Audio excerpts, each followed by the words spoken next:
Holy moly, they actually did it. What is up, peeps? Hope we're all doing well. Welcome back to some more daily CS news. Thank you all for being here. If you're a Team Liquid fan, well, North America is back, baby, because Canada somehow counts for us. And it's Team Liquid who, after a short period of time with their last roster, had high expectations that were not met and a pretty big reshuffle in the offseason. Well, they've done it, and they've done something insane, taking out not just Virtus Pro in their debut return with Ultimate and JKS, but yeah, taking out the world's #1 in NAVI as Blastfall does continue, and Team Liquid, they're back on the map and back where they rightfully should be, because these rosters are fun to look at on paper. Too, huh? It's right there for the taking. Slight miss, half his health's gone. Oh, Twist keeps up the pressure. Can Norbert's MP9 stop them from getting on site? Oh, the pre-fire out of Twist. It's gross. He has been so on it all map long. Stopped at 22 kills here for this one, but bomb goes down. And there's a little more contact. Flit softened up. Ultimate's coming at. Not missing shots as him and JKS combined. 13-6. Wow. Twist wanted a good debut. And dare I say it, they got one. The overtime power-up from Ultimate, the double op here on Dust 2. And after doing that to Virtus Pro, okay, they take them close. And there's a lot of overtimes nowadays, especially with Team Liquid's first couple debut series. But then the big matchup everyone awaits is NAVI. They're coming off an esports World Cup victory, of course, the past major as well. And I would say, by a lot of eyes, yeah, the current world #1. What do you guys think? Who's the actual #1 out there? Well, NAVI via the rankings. And yes, they've been looking fantastic, but Team Liquid looking slightly better. Their debut return, they take out the world #1. Wonderful on an angle that they have not been able to secure.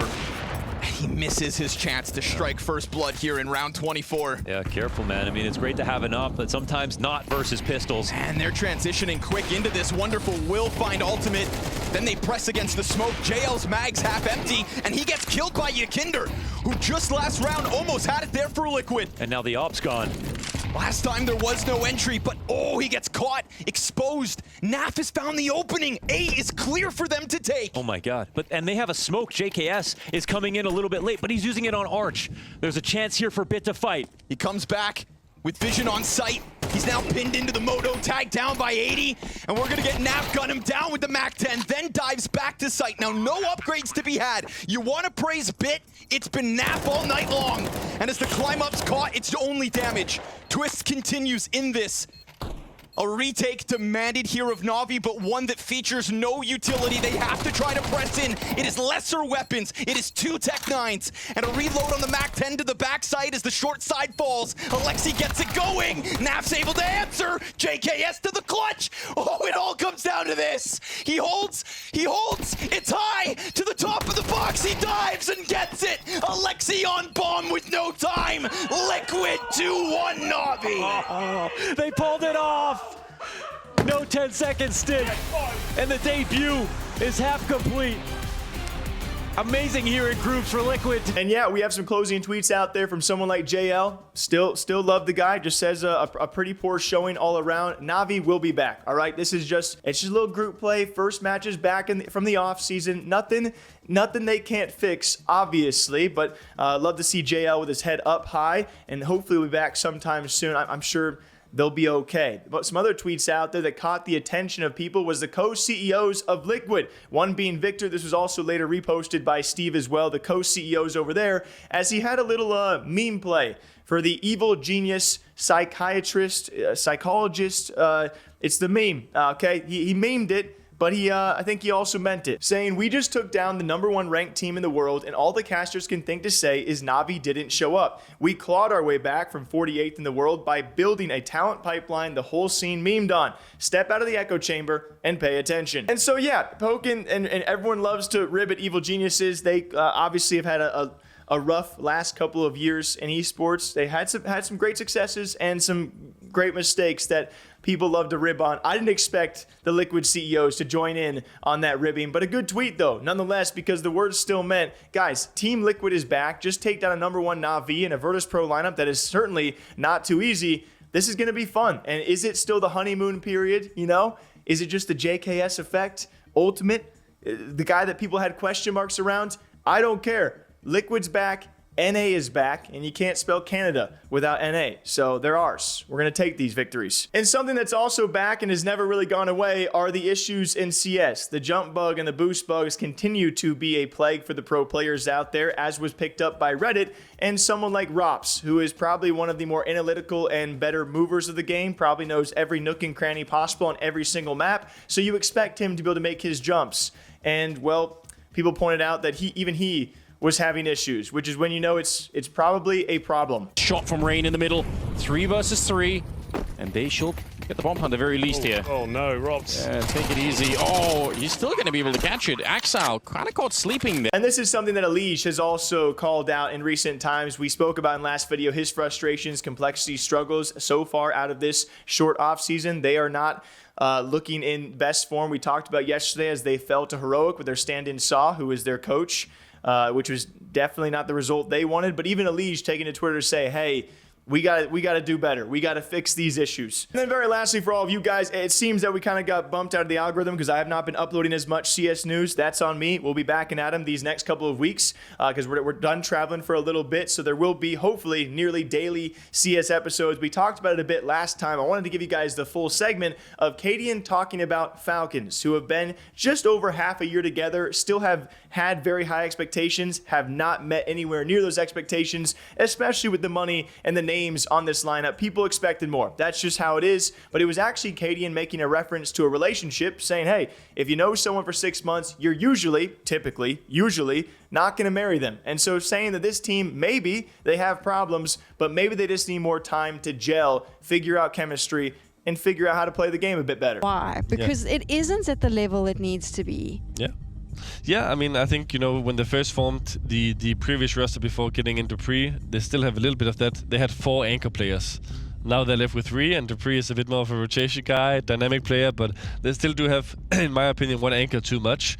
I think overall, also just touching upon the pre-season for both teams, both teams has been boot camping for Blast. When Blast was the first tournament of the circuit coming back from the breaks, some teams kind of used these 2 weeks as preparation, especially the top teams. They came here, they knew, okay, we play 1 day, maybe we have 2 days off, then we play on day 4 again, and use this to get back into the rhythm. Both of these teams have prioritized bootcamping before. They didn't go to EWC and play in Riyadh, so they should come in prepared, come in with a well-drilled strat book. And that's, in my opinion, also just applying even more pressure to a team like Falcons. I don't know, Snappy has built a system that worked excellent in ENCE before. He knows how to do it. Sonic has won multiple majors, both with Astralis and then one with Vitality, so he's shown that he can do it in multiple different houses, different jerseys as well. And I don't know, I think, you know, they need to shoot harder. That's a simplistic way of looking at it, but it's also a fact. I don't think any of them is playing to a top 20 level right now. And if you want to be one of the 5-10 best teams in the world, you need to have some players who's kind of on that edge. Just to be a little bit positive, because I feel like we are, you know, going quite hard on Falcons. We did get to see Sampais do an incredible ace in this, but this is not the Sampais we saw, in my opinion, from CSGO. Like I don't think that he's really risen in CS2 to the levels that we saw him last year. No, maybe not. I mean, I think, like you said, in the late stages of CSGO, he was so good. He was really thriving in this ENCE lineup, and this ace as well, with the AK, taking the initiative, being aggressive is something that I would say CS2 rewards a bit more, this kind of aggressiveness. And he was a relatively passive AWPer in CSGO, where he had a lot of success with this. But in CS2, you probably need to take a little bit more chances. So him being a little bit more aggressive is maybe something that's going to pay off. Because like I said again, I think all the players on the roster is excellent, but we've seen it multiple times. I mean, I'm coming from a house myself where even if you have the right pieces, if they don't work well together, if they don't take the space, communication, synergy, then it don't matter what names you have on the paper. So what would you do with Falcons? Is it a roster change? Is it a playstyle change? I don't want to be the guy to sit here and come with all the solutions and all the ideas.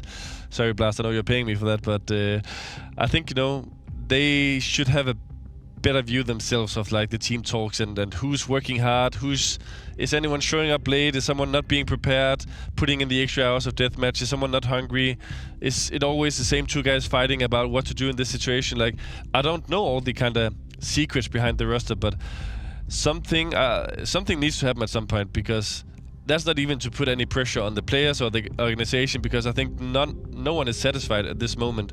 And yeah, I think we all want to see, happy faces of Dupree's, NAVI, Magic's, my Danish boys, but also Madman's and Pyres, who had that crazy breakthrough in ends. Want to see them at their peak as well. So it's interesting, before the player break, I think that there was an interview that was done where they said that there isn't pressure, that the organization knows that they need time. Yeah. I wonder if that will still be the case if they get some more losses. Yeah. I mean, people are also very quick to judge. Like, this project did start 6 months ago, and 6 months is not a lot of time. I don't know, Cadian, you were in a project that started 6 months ago, and they got rid of you super fast when it wasn't, when they felt it wasn't working. Yeah, I mean, and there will be situations where it's maybe necessary, but also, again, I think 6 months as a perspective is not long. Like. So what's the time frame that you wait? I mean, anyone who's been in a relationship with a girl or a guy for 6 months knows that you probably should marry within the first 6 months. There's still things you need to learn about each other, and it's the same for CS, and maybe they can build a deeper connection with the kind of tough losses and the things that they're working on.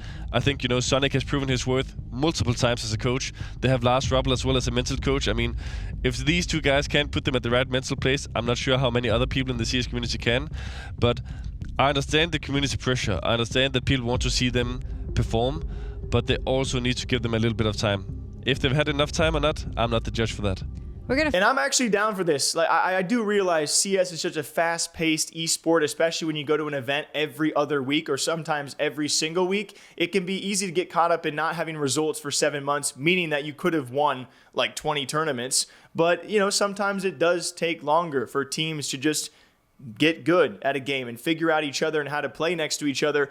I don't mind if a team takes a year to actually meet their goals, as long as they just keep at it. I do realize, though, the scene we're in, people expect results right away. Otherwise, you become a headline of being an overpriced and overhyped roster to begin with. And that is what it is. So hopefully Falcons do stick it out. And if they don't, we'll see what changes need to be made. Do you guys think Falcons has a chance to be one of the top teams? Do you think it? But until next time, I hope you guys all enjoy. Team Liquid is back. Falcons, we'll see if they can shake it off, along with many other teams out there, Complexity being one of them. They got some work to do. We hope you guys all enjoy. We'll catch you back here soon. Drink that water and coffee, all right? Take care. Ta-ta.